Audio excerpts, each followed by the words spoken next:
નમસ્કાર દોસ્તો, school activities ઓફિશિયલમાં આપનું હાર્દિક સ્વાગત છે. દોસ્તો, આ શનિવારે બેગલેસ ડેની પ્રવૃત્તિમાં અમે ફાયર સેફટી માટેનો ડેમો કર્યો, એટલે કે આગ સામે સુરક્ષા કેવી રીતે કરવી. આ માટે અમે શાળાના બધા જ વિદ્યાર્થીઓને એક ખુલ્લા મેદાનમાં લઈ ગયા. વિદ્યાર્થીઓને વ્યવસ્થિત રીતે ગોઠવવા માટે સૂચના આપવામાં આવી અને શાળાના બધા જ નાના મોટા વિદ્યાર્થીઓ વર્તુળાકાર સ્થિતિમાં ગોઠવાઈ ગયા. આ પછી શાળાના આચાર્યશ્રીએ આગની સંભાવનાઓ અને તેના કારણો વિશે વિદ્યાર્થીઓને માહિતી આપી અને જો આગ લાગે તો શું કરવું એના માટે વિદ્યાર્થીઓની સામે એક ડેમો આપ્યો. એના માટે તેમણે ફાયર સેફટીની એક બોટલ હાથમાં લીધી અને તેનો પરિચય કરાવ્યો.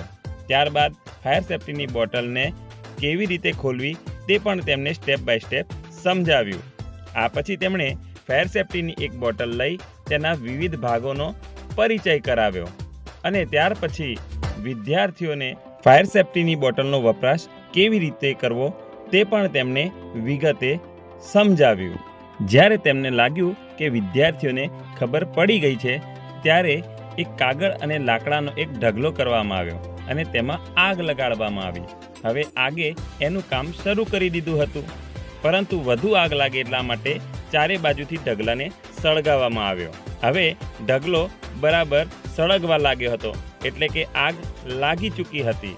એટલે શાળાના આચાર્યશ્રીએ ફાયર સેફટીની એક બોટલ લઈ વિદ્યાર્થીની મદદથી વાલ ખોલ્યો. જેવો વાલ ખોલ્યો કે તરત જ તેમાંથી ગેસ નીકળવાનો શરૂ થયો. ગેસનો પ્રવાહ પણ એટલો ફાસ્ટ હતો કે આગ ધીમે ધીમે ઓલવાવા લાગી. થોડીક વારમાં તો આગ પૂરેપૂરી ઓલવાઈ ગઈ અને જેવી આગ ઓલવાઈ એ તરત જ વિદ્યાર્થીઓ ખુશ થઈ ગયા. એટલું જ નહીં, દરેક વિદ્યાર્થી જાતે અનુભવ કરી શકે એવી પણ વ્યવસ્થા કરવામાં આવેલી હતી.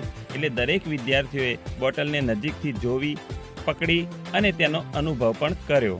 એટલે કે દરેક વિદ્યાર્થીએ આગને ઓલવવા માટેનો પ્રયત્ન જાતે કર્યો અને આ પ્રવૃત્તિમાં દરેક વિદ્યાર્થીને ખૂબ મજા આવી.